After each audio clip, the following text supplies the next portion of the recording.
এরকম একজন মুরব্বী বয়স, আমার পিতার বয়সের কাছাকাছি, দাড়ি পেকে সাদা হয়ে গেছে, যার দোয়া আল্লাহ কবুল করবেন বলে আল্লাহ রসুল হাদিসে বলেছেন।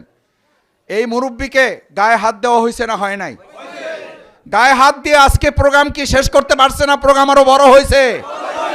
যত নির্যাতন করবা, হুমকি দেবা, তত সংখ্যা আরো বাড়বে, তত বিজয় নিশ্চিত হবে। আমাদের চোখের পানি, শরীরের ঘাম এবং রক্তের বিনিময়ে বাউফলে দাঁড়িপাল্লা বিজয় হবে। আমি আজকে শুনলাম আসার সময়, এখানে বসেও আমাকে দু একজন বলল, ওই একই লোক, তার পরিবার আশেপাশে যারা আছে, আমাদের এই ঘটনায় যারা সাক্ষী দিয়েছেন তাদেরকে হুমকি দামকি দিছে।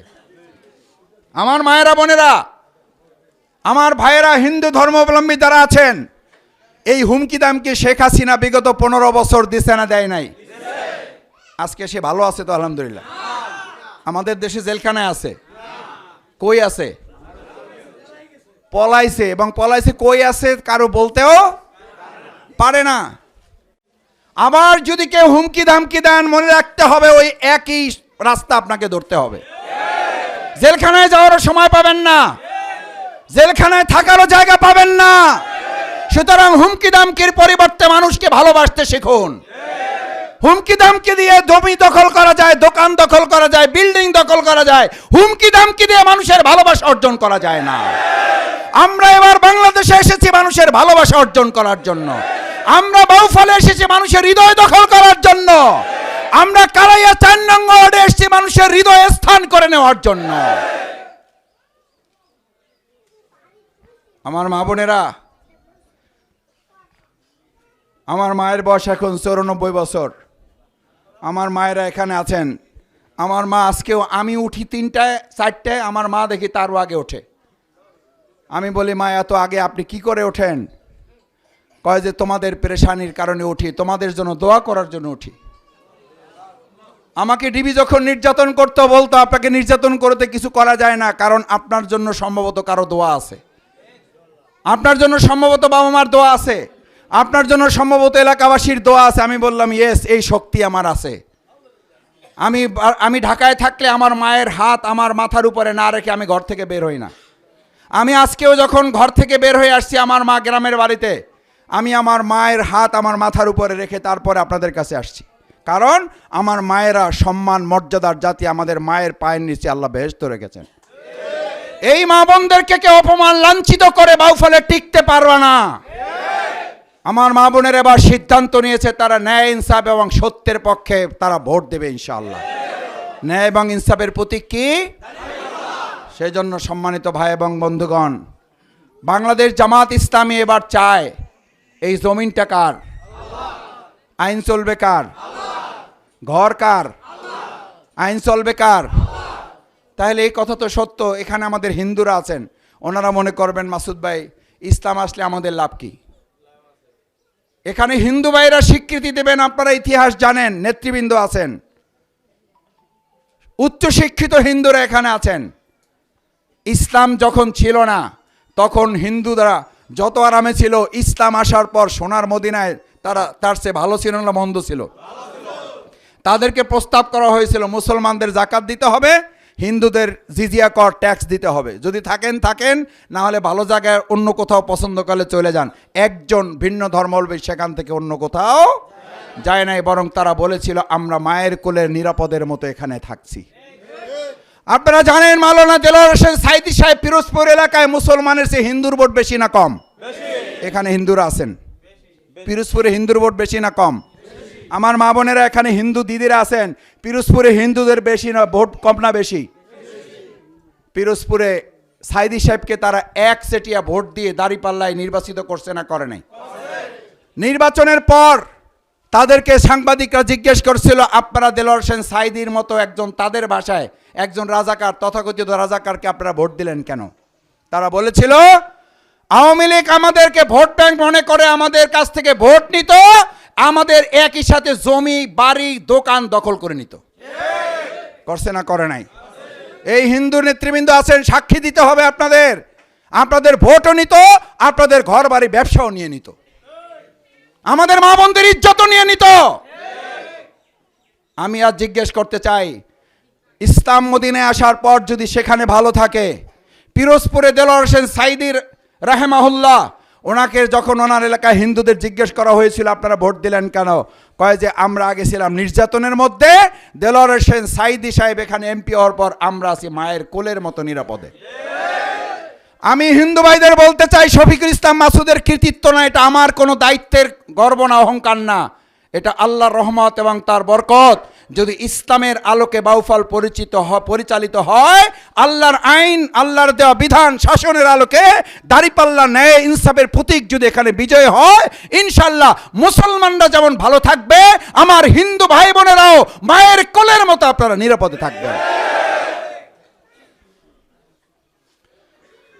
আমার ভাই এবং বন্ধুগণ, এই যে হাজার হাজার মানুষ আপনারা এখানে বিরিয়ানি খাওয়ার জন্য আসছেন, আপনাদেরকে দুপুরে বিশাল খাওয়ার আয়োজন করা হয়েছে, এই জন্য আসছেন। আপনারা একটা ভালোবাসার টানে আসছেন, একটা ভালোবাসার শক্তিতে আসছেন।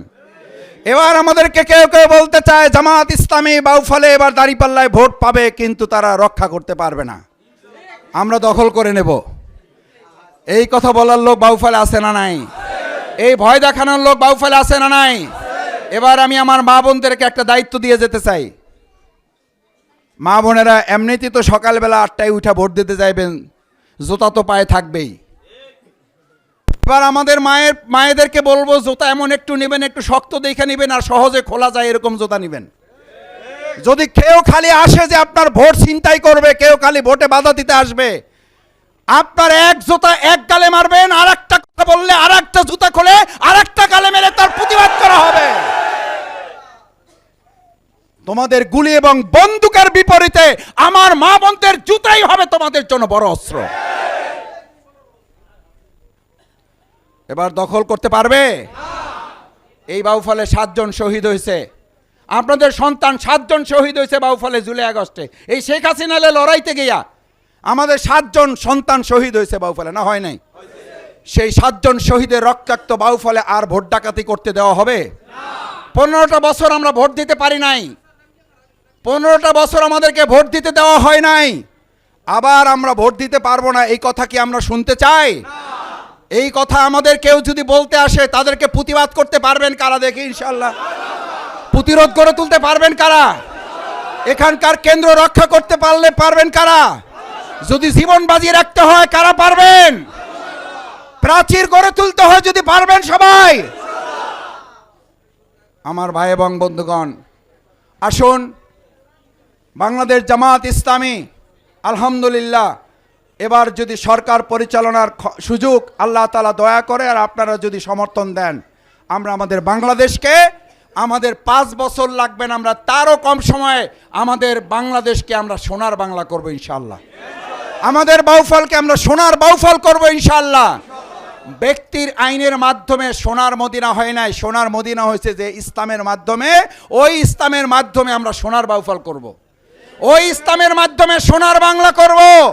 শেখ মুজিবুর রহমান মরহুম প্রেসিডেন্ট সোনার বাংলা করতে চাইছে না? চায় নাই, কিন্তু উনি আফসোস করে বলে গেছিল সবাই পায় সোনার খনি, আমি পাইছি। কারণ ওনাদের দলই ছিল চোরের দল, বাটপারের দল, চাঁদাবাজির দল। মানুষের আইনের দ্বারা কোনোদিন সোনার মানুষ তৈরি হইতে পারে না। ইসলাম হচ্ছে হীরকখণ্ড, তার সাথে যারা মিশে তারা হয় কি? সোনা হয়ে যায়। হীরার সাথে লোহাও যদি মেশে সোনা হয়ে যায়। সেই ইসলামের সাথে আমরা বাউফলবাসীকে মিলিয়ে সোনার মানুষ তৈরি করে আমরা সোনার বাউফল করব। আমরা এটা মুখে বলি না, কাজেও পারছি। 2001 সাল থেকে 2006 সাল পর্যন্ত জামাত বিএনপি জোট সরকার ছিল না? ছিল না? তাদের 58 জন মন্ত্রীর মধ্যে আমাদের কয়জন ছিল? মাত্র 3টা মন্ত্রণালয়, 2 জন চালাইছে। আলহামদুলিল্লাহ 2 টাকার দুর্নীতি করে নাই, চ্যালেঞ্জ দিয়েছে। কয় টাকার চ্যালেঞ্জ? 2 টাকার দুর্নীতি করে নাই, চ্যালেঞ্জ দিয়েছে। আজ পর্যন্ত চ্যালেঞ্জ কেউ ভাঙতে পারে নাই, আলহামদুলিল্লাহ। ওই সময়ে যদি জামাত ইসলামী পারে, আজকে নতুন করে কেউ বলতে চায় ওই সময় পারছেন এখন পারবেন না। আল্লাহ তাআলা বলছে বড় লাগবে না, আমি ছোট দিয়ে দেখাইতেছি। ছোট দিয়ে দেখাইছেন, আল্লাহ দেখায় নাই। ঢাকা বিশ্ববিদ্যালয়ে বড়রা চালাইতেছে না ছোটরা চালাইতেছে? পারছে না পারে নাই? চান্দা বন্ধ হয়েছে? সিন্ডিকেট ভাঙছে কিনা ওখানে? গণরুম ভাঙছে, গেস্ট রুম ভাঙছে, বড় ভাই রাজনীতি গেছে। যদি ছাত্ররা পারে জামাত ইসলামীর হাতে এই দেশ যদি তুলে দেন আপনারা, আল্লাহ যদি আমাদেরকে সুযোগ দেয়, ইনশাআল্লাহ ঢাকা বিশ্ববিদ্যালয়, রাজশাহী বিশ্ববিদ্যালয়, চট্টগ্রাম বিশ্ববিদ্যালয়, জাহাঙ্গীরনগর বিশ্ববিদ্যালয়ের চেয়ে সুন্দর মডেল একটা বাংলাদেশ আমরা তৈরি করে দেব।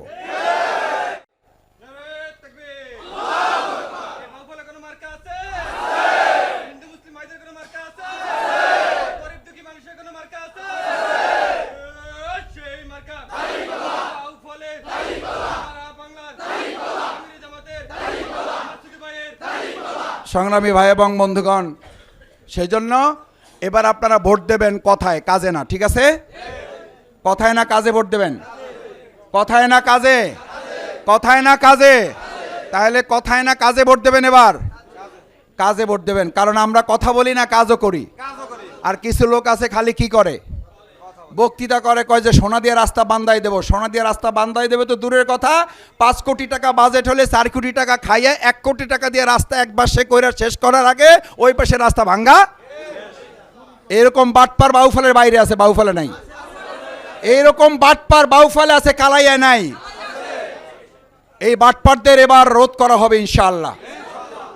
রাস্তা হবে, স্কুল কলেজ হবে, আপনাদের মসজিদ হবে, মন্দির হবে, অজুখানা হবে, টিউবওয়েল হবে, বিজেপ কার্ড আপনারা পাবেন। আমি ইতিমধ্যে শীত বস্ত্র বিতরণ শুরু করেছি। আমি বলেছি পরিস্থিতি ভালো হইলে দুয়ারে দুয়ারে গিয়ে দিয়ে আসবে। এবার আমরা দুয়ারে দুয়ারে যাচ্ছি। আমরা ইতিমধ্যে শ্রমিকদেরকে দিয়েছি। আমরা গত কয়েকদিন আগে হিন্দু পল্লী, আমাদের গার্লস স্কুল রোডে যারা থাকেন তাদের সাথে কথা বলে জানবেন, আমরা তাদের কাছে আমাদের শীত বস্ত্র কম্বল তাদের হাতে আমরা পৌঁছে দিয়ে আসছি। যাদের যেখানে দরকার আমরা পৌঁছে দেব। আমরা এবার বলতে চাই, এবার কথায় ভোট হবে না, এবার ভোট হবে, এবার ভোট হবে। মা বোনেরা বেঁধেছে জোট, ভাই বোনেরা বেঁধেছে জোট, হিন্দু মুসলিম বেঁধেছে জোট। সবাই আপনারা দোয়া করবেন যেন আমি আপনাদের পাশে থেকে সমস্ত বাধা বিপত্তি উপেক্ষা করে আপনাদের কল্যাণে, আপনাদের এমপি না, আপনাদের একজন সেবক হিসাবে কাজ করতে পারি। এইবার বাউফল এমপি চাই না সেবক চাই, এমপি চাই না সেবক চাই। মা বোনেরা, আমি আপনাদের সেবক হিসাবে যেন আল্লাহ আমারে কবুল করেন। আসসালামু আলাইকুম ওয়া রাহমাতুল্লাহি ওয়া বারাকাতুহু।